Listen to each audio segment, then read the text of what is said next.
Welcome to the How of Business with your host, Henry Lopez, the podcast that helps you start, run, and grow your small business. And now, here is your host. Welcome to this episode of the How of Business. This is Henry Lopez, and my guest today is Adam Siegel. Adam, welcome to the show. Thank you so much for inviting me, Henry. I'm glad to be here. Thank you. I'm looking forward to this conversation. Adam's here to share his very interesting journey from earning a degree in aerospace engineering, like a real rocket scientist, to co-founding a retail technology company that's supporting what's called circular fashion. We'll explain what that is. And he's going to share what led to co-founding that business, which is called Recurate, and how they're helping brands support and facilitate the resale of their fashions. If you want to receive more information about the How of Business, including the show notes page for this episode, and how you can continue supporting my show and receive workshop discounts, join my monthly group coaching session, all through a Patreon membership, just visit thehowofbusiness.com. Also, wherever you're listening to this episode, if you'll subscribe, make sure you don't miss any new episodes that I release every Monday morning. So let me tell you a little bit more about Adam. Adam Siegel is, as I said, the co-founder of Recurate. Recurate is a tech-enabled resale service that empowers brands and retailers to establish their own integrated resale platforms directly on their e-commerce sites. And that supports circular fashion, the reuse of fashion. As you may have heard me talk about many times on this episode, this is an interesting topic to me. My daughter is in the vintage clothing business, so I understand that need and that more than really a trend, but that desire, especially for younger consumers, to recirculate fashion. So the brands that he's worked with, these are just some of the names that stood out to me, but he's worked with numerous brands, including Steve Madden, Michael Kors, Christy Sports, and many others. Prior to founding Recurate, Adam was a senior vice president of innovation, research, and sustainability at the Retail Industry Leaders Association, where he led their Tech Center for Innovation and Retail Sustainability Initiative, along with its research offerings. His role at RILA, that's the Retail Industry Leaders Association, was to accelerate the next phase of innovation and growth for traditional consumer brands. So as I mentioned, he's an engineer with an MBA from MIT Sloan School of Management.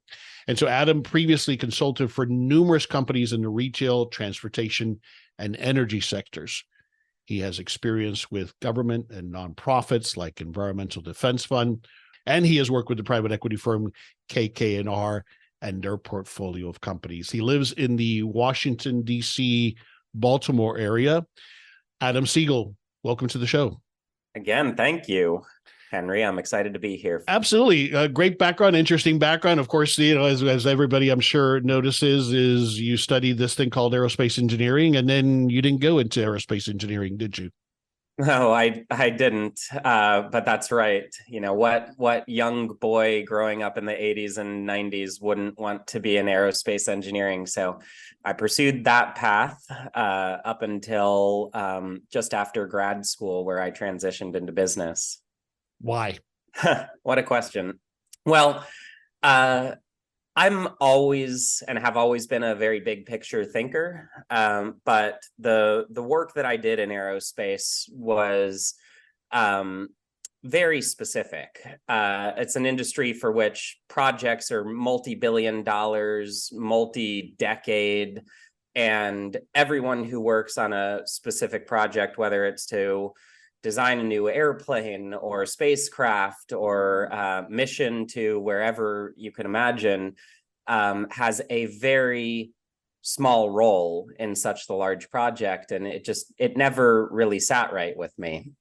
In fact, my final job in that industry was at GE Aircraft Engines. And, while it's a fascinating industry, it was just too specific for my mind. I wanted to do something that had more broad relevance and impact in my particular career. So you did work in the industry for a little bit.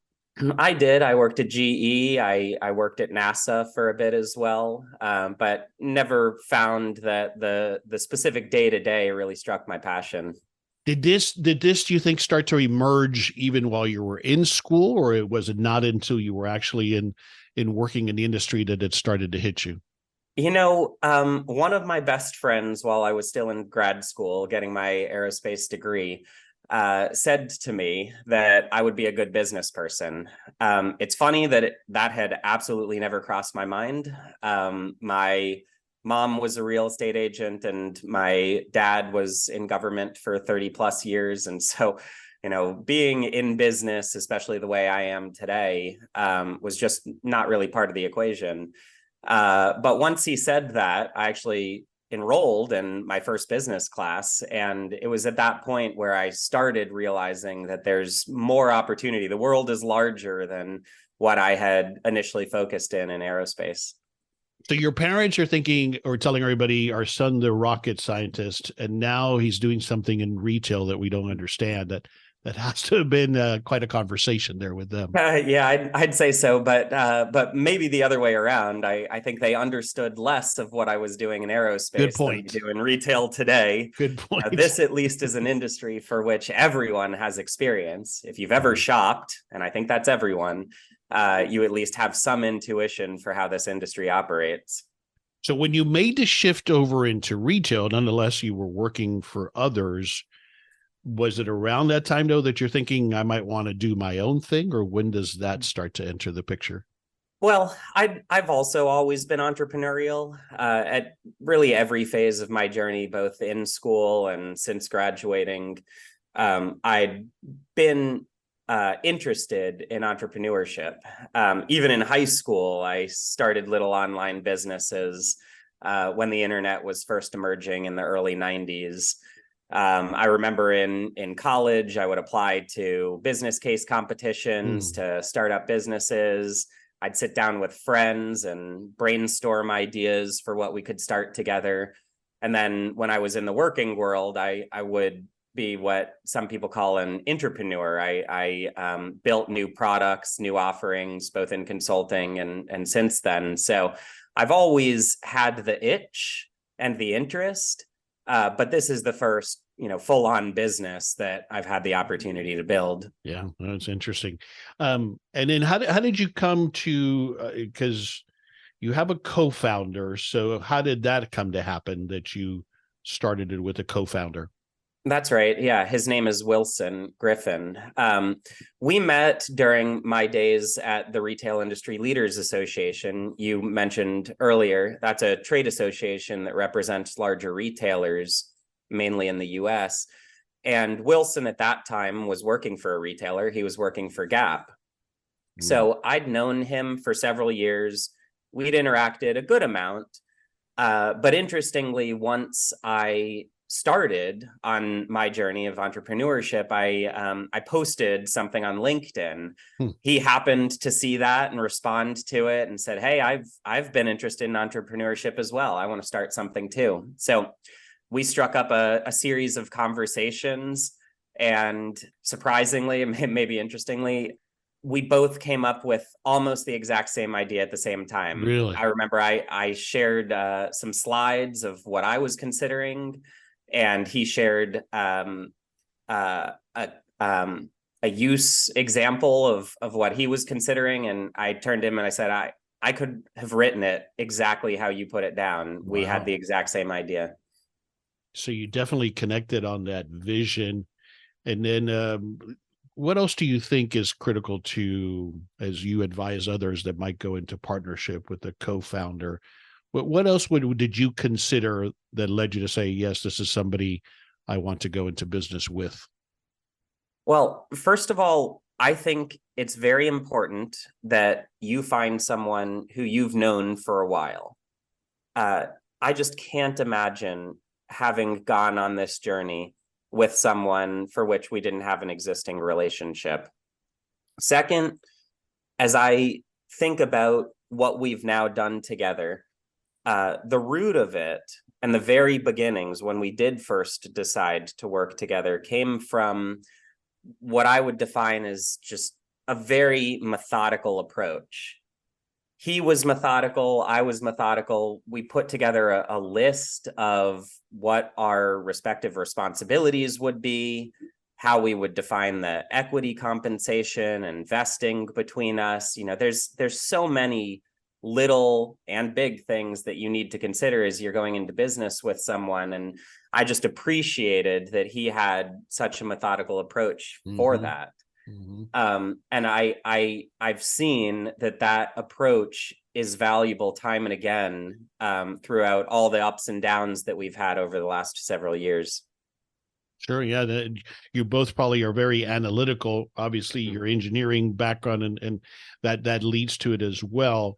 Okay. So you both had this idea, but let's go back a moment. What do you think led to, obviously you're in the retail industry, you're doing this kind of research and work. So tell me about what leads you to think that this is a need that the market has and that it addresses this broader issue of reuse of clothing, because there's so much waste in the fashion industry. But tell me the story. How did you get to this idea?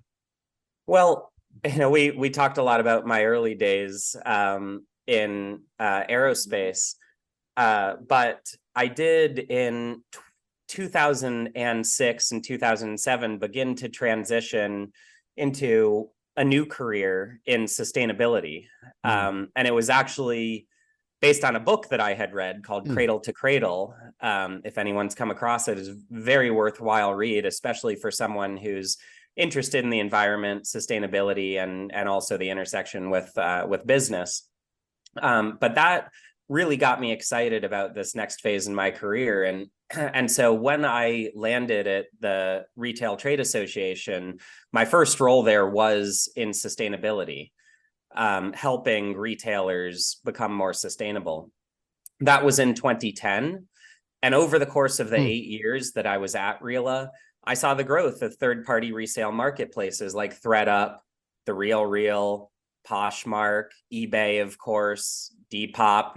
There's so many, and over that time they made it cool to buy secondhand first. Yeah. So there's this whole generation of businesses that started around the time that I got into this industry that grew to become multi-billion-dollar businesses off the backs of the retailers and brands that I was working with. And so, I got excited about the idea that a market is forming, that there's true consumer demand for products that are more sustainable, i.e. Through resale. So it was really that ultimately brought me to this idea. Do you think it's a trend that is more than just a trend, it's here to stay as a way of consuming, especially for the younger generations? Absolutely. I don't see how it's anything but that. There's two reasons in particular that people are excited about buying secondhand. The first is, of course, it's more affordable. You can buy secondhand items for a lower price than if you get them new. But second is that it's more sustainable. And it's clear that with each subsequent generation, sustainability is becoming more important. And the affordability component certainly relates to the economy of today, and I imagine for several years into the future, but especially given that it's just much easier than it ever has been to shop secondhand. I certainly see it's going to be here to stay. Yeah, no, I agree with you. As I mentioned, my daughter, her business called The Vintage Individual. The other component I think that obviously you're seeing is the uniqueness of it. So people feel like they can walk away with something that not everybody else can just grab off the rack. Absolutely. Absolutely. Okay, so from that time when you two came together, you and Wilson came together, you saw that you had a very similar idea. From about that to launch, what period of time are we talking about there, more or less? Well, this was the beginning of 2020. He and I struck up our weekly conversations at that point. He was still working. I had already left my job to pursue this idea. And that was actually right around the time my first son was born as well. Wow. Okay. So it was a confluence of a lot of things going on at that time. Of course, the pandemic as well. But when we finally came up with the idea, like the idea that we were really confident in, it was after a number of conversations with brands that we had known, brands that we had met recently. We found an engineer to develop the first product, and that launched about 8 months later. So in sum, it was about 8 months from from finalizing the idea to actually launching it. Very fast, very fast. So you quit your job. You had a child either on the way or just born. The pandemic is happening. So how did you make the crazy decision? I'm assuming you were at a point financially where you could take that kind of a risk. Yeah. I feel very fortunate that I was. I had made a decent salary before, and frankly, I'm the type of person, even though I'm in the retail industry, I just don't shop. So I was able to save in my single days. I met my wife, and we had at least enough of a financial cushion to spend a year or so before drawing a salary. And I got to think she was supportive. She was in agreement with making this move. Very much. I mean, I think she'd always seen my interests in entrepreneurialism and wanting to start something. So she knew it was only a matter of time before I was going to scratch that. Now that you're a few years into it, Adam, what does it satisfy for you? What does it give you to be a business owner, an entrepreneur? This might relate to how I grew up and my interests in engineering, but I've always been a builder. I love building things. When I was young, it was Legos. When I was in front of my computer, I taught myself to code. And even though I haven't maintained that skill set, I just love the idea of building things. It's so nice after a month or a year to look back and say something that didn't exist now exists because of what I was able to do. Yeah. And as a business owner, you have a lot of, you don't have a lot of boundaries on what you can build or how you build it. You had made the point earlier about in the aerospace industry as an example. I think it happens in any corporate environment. You're kind of boxed in, right? You play one small piece in a much bigger puzzle. You wanted something much more where you could make a much bigger impact. I'm thinking. Exactly. The way I would describe it is that the role I like playing is the big picture role. It's hard for me to sit down and work on optimizing one specific cog of a much larger project. I'm the type of person that likes to envision the future we can build, the product that we could create, a new offering that we could launch, and then working with the team to create that. So is Wilson, is he more of an implementer or integrator, or do you have a key team member that plays that role?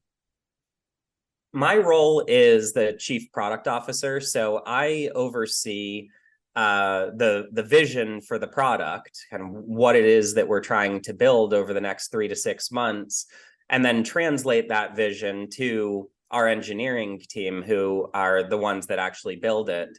Wilson, on the other hand, as the CEO, he's really the primary external face to the business. So he works with our investors, advisors, and others to bring them along in this journey and get the support and resources that we need to continue to build.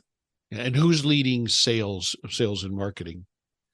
This is still a small team. Sure, so yeah. Certainly founders are very involved in all of the sales conversations we have from the beginning. But we also have a great director of business development. Her name is Gina Letta, and she's been with us for over 2 years now. She comes from the retail industry and resale as well. So she's been a key component of how we've grown this business over the past several years.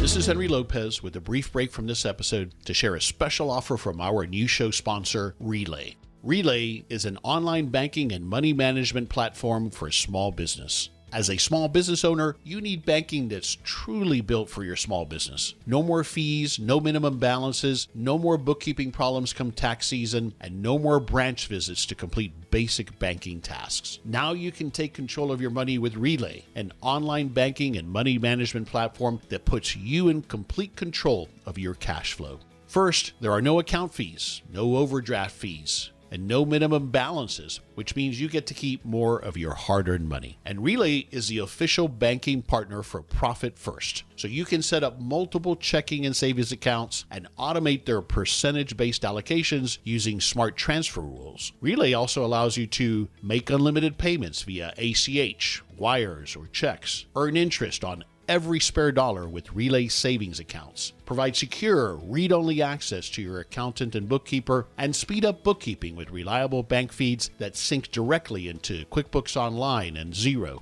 Best of all, it takes less than 10 minutes to apply online, and it's absolutely free. And as a special offer to the How Would Business listeners, sign up for Relay using the link on the show notes page for this episode, and you'll also get $50 added to your account once you fund your new account. You can find the link to the show notes page in the description for this episode.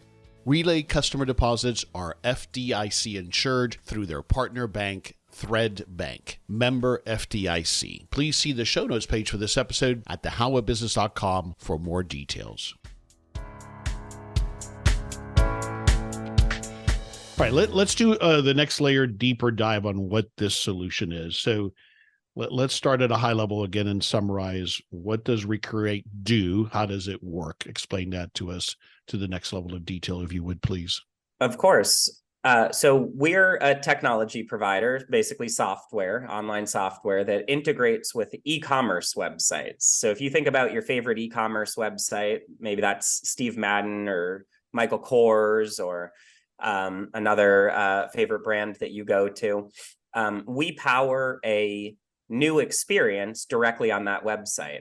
And the experience is to buy and sell secondhand items.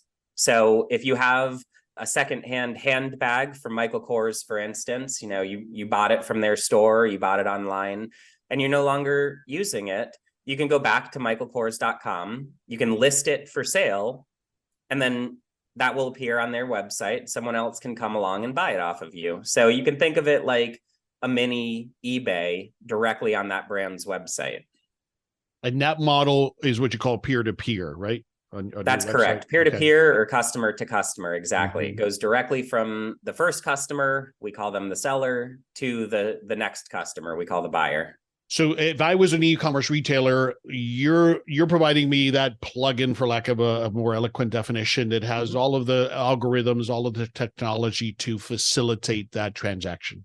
Exactly. And to power that experience on the website so that there's a listing form and the ability to modify listings, all of those programmatic elements that customers would need both to buy and sell those secondhand items.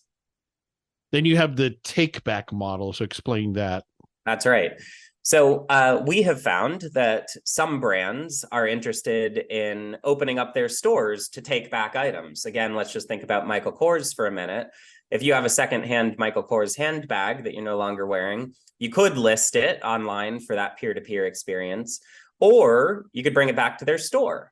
If you bring it back to their store, then you could get some instant credit, and then we would list it on their resale site. Now, not every brand likes to do that, but the brands that do have found a lot of value because it's driving traffic to their stores. Yeah. And then there's you call it the brand supply, but explain that model, which is another variant. Exactly. These are all different flavors of what we call more generally branded resale.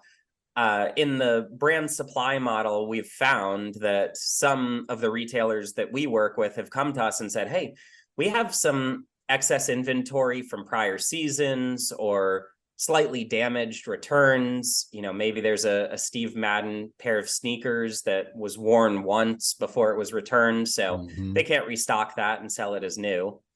So they asked us, well, can we list those on our resale channel? The goal, of course, is to monetize them, because otherwise they're either liquidating those items or, in the worst case, disposing of them. Not an ideal solution. And in some cases, they're even paying for that.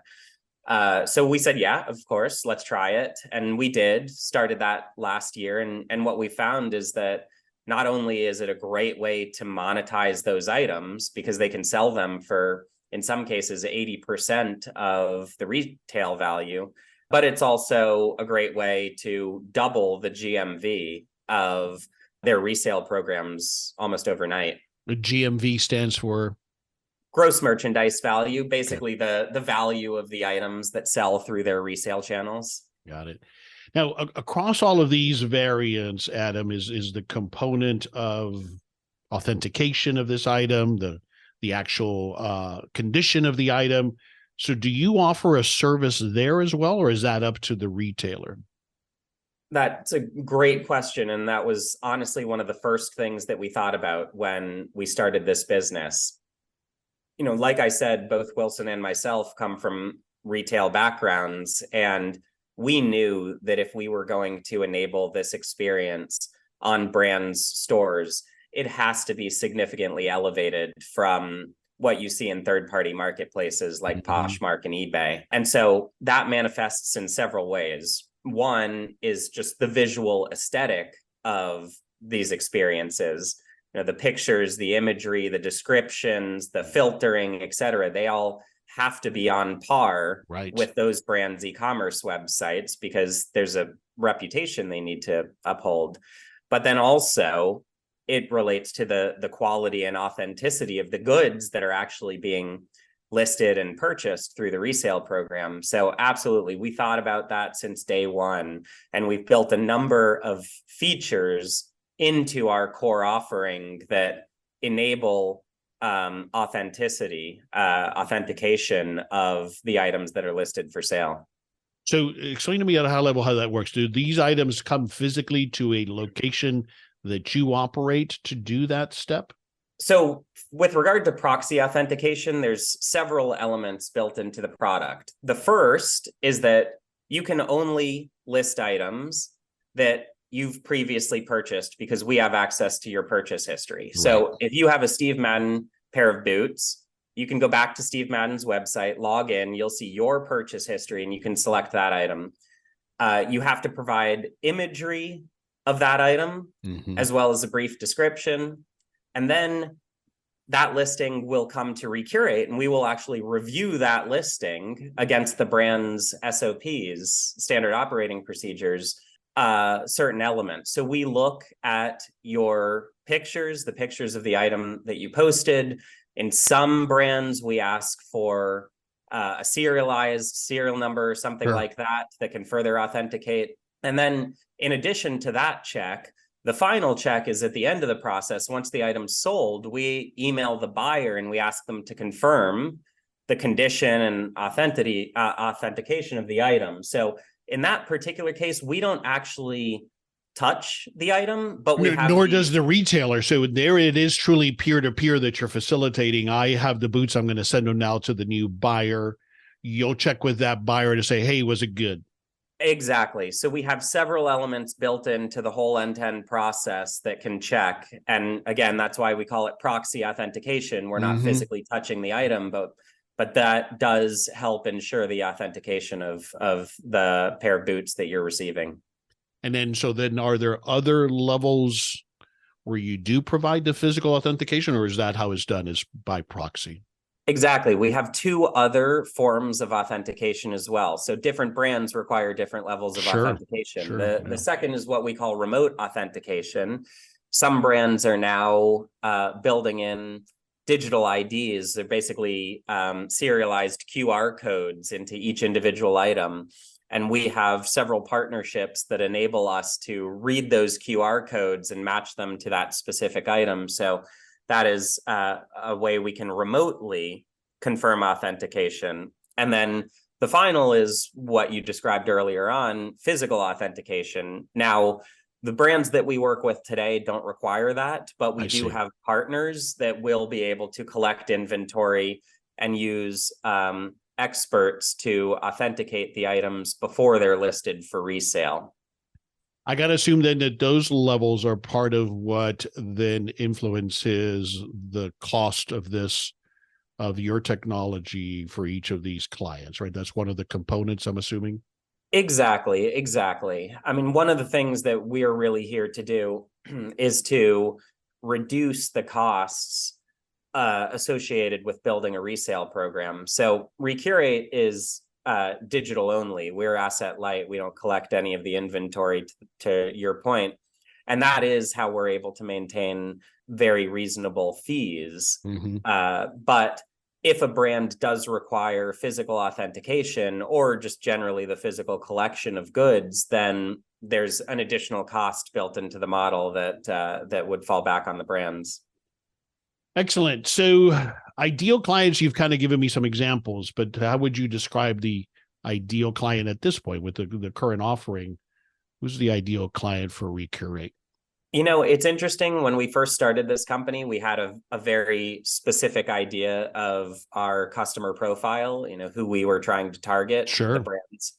But as we got farther into this, we realized that it is a much wider target list.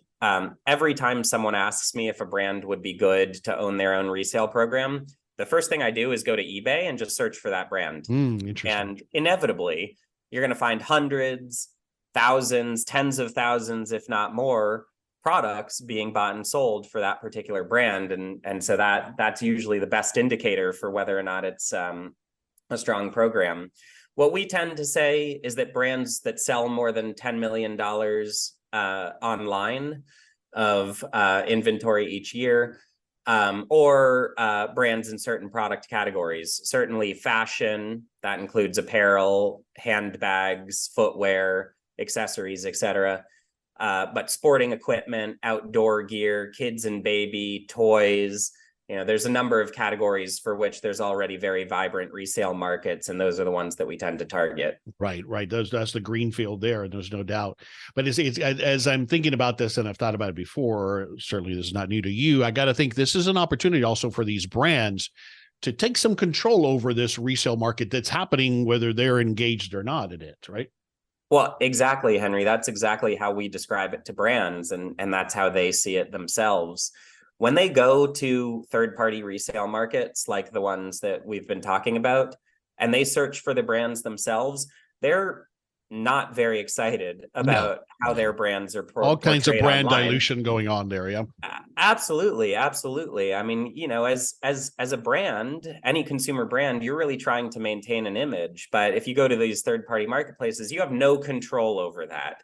The imagery is poor, the descriptions are inaccurate, sometimes the sizing is also inaccurate. And so it's just a poor reflection on the brands. And they want to take more control of that, not to mention to own the customers that are buying their products in places that for which they have no control. Of course.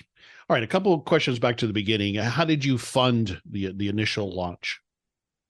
Yeah, I went around to former colleagues, people that I had known and worked with in the industry for a while, and scrounged together a few $100,000, and also got two really great investors that believed in me, XRC Labs being one of them, and RevTech Ventures, both of which focus on retail technology. I'd known for a little while, and they were kind enough and supportive enough in the idea that they believed in it and contributed. So no loans? No loans. No, I didn't get any loans. Equity participation here on these investors, or they took some exactly. It was all equity, and to be specific, we used the SAFE model, if you're familiar with that. The SAFE model. No, explain that to me. It's an acronym. Unfortunately, I don't remember what it stands for, but it's basically an equity financing model for which you receive the investment now, but it's not a priced round. So you're not actually providing equity to the investors until your next priced round. And then at that priced round, the SAFE note basically converts into equity. So it's advantageous to the investor in that I'm getting the strike price at the second round valuation? Yes. And there's a bit of a premium built in for the investor as well. Right. But it's also you're giving me that value now in a way of an investment for a higher strike price later. That's exactly. Okay. So XRC Ventures was an early player here for you, early partner for you. That's correct. They've been with me since the very beginning. What has been some of the key value that you've received from being part of that program? Well, one thing that I really appreciated about XRC is the strength of their network in this industry. I'd worked in this industry for nearly 10 years at that point, but as with any industry, it's large, and XRC was just so well connected. They had been focused in retail technology. They had an amazing group of advisors, coaches, mentors, and they really opened up the floodgate. In fact, some of our first contracts were through the relationships that they helped us foster. That's huge. So, because I was going to ask you that, how did you land those first clients? It was partly through that networking that XRC Ventures was able to facilitate. Yeah, absolutely. And then besides that, we mentioned earlier in this conversation how Wilson and I first came up with the idea. It was just by talking to anyone who would hear us. And I think by the end of those early conversations, we had interacted with a couple hundred brands. So once we did finally have the product, we went back out to all of them and pitched the idea of launching with them, and got a handful of early brands through those relationships that we had built. Excellent. Yeah, quick thank you to Amanda Hodge. She's the Director of Public Relations at XRC Ventures, who facilitated this conversation with Adam. All right, we'll start to wrap it up. What's next for Recurate? What's on the horizon? We started this business with a vision that every e-commerce brand is going to own their own resale channel, what we've been talking about. I still so strongly believe in that vision. And I think the key to achieving it is to make it easy for brands to launch. And so we have been meticulously focused, especially this year, on rebuilding our product from the ground up to make it easy for brands to launch resale programs with us. So I think that's really going to be our primary focus. And second to that is just always improving the experience for customers and driving more value to the brands that we work with. Fantastic. Adam, I'm always looking for a book recommendation. You mentioned Cradle to Cradle. I'll put that on the show notes page. Is there another book that comes to mind that you would recommend? There's a business book that has been just absolutely foundational to how I think, both as a business leader and also a product builder. And that book is The Fifth Discipline by Peter Senge. It's based on systems thinking, if you're familiar with that concept, just the recognition that everything is interconnected. People are interconnected, process systems are all interconnected. And that book really brings to life the interconnections that help build businesses. What do you think you've brought forward to business from your aerospace engineering education? I think what I still really hold strongly is my logical problem solving. Inevitably, if you're building a business, you are encountering problems every single day that you need to solve. And that's exactly what you do as an engineer. You break apart the problems, you find frameworks to identify solutions, and then you execute on that. So that I think is probably what drives me in building this business now. Yeah, that makes a lot of sense. What about from your MBA? How valuable do you think that has been? I think it was valuable to me primarily in building a network of others who I can talk to. I've heard the saying before that it's lonely as an entrepreneur, and even with Wilson, he's a great partner. I've found that it is so helpful to have a network of friends, people that I got to know while I was getting my MBA, that can speak this language and understand, even if they're not entrepreneurs themselves, they understand finance, they understand marketing and sales. And, it's just so helpful to have that group that I can bounce ideas off of or vent to or discuss solutions with.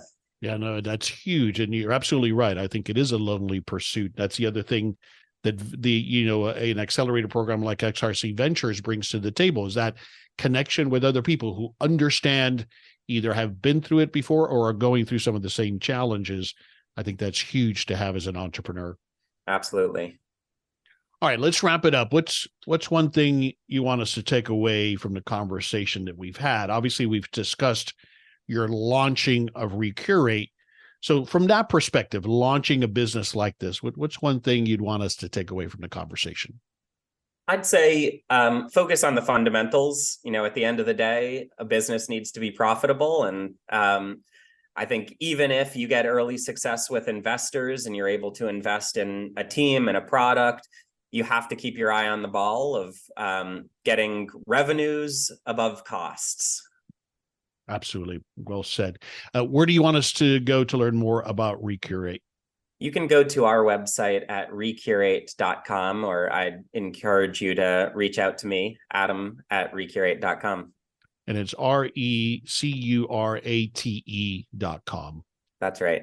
And we'll have that link as well on the show notes page of this episode at thehowofbusiness.com. Adam, fascinating conversation. Thanks for being so transparent, sharing all of these insights into how you built this. I appreciate you taking the time to be with me today. Of course. Thank you, Henry, for inviting me to the show.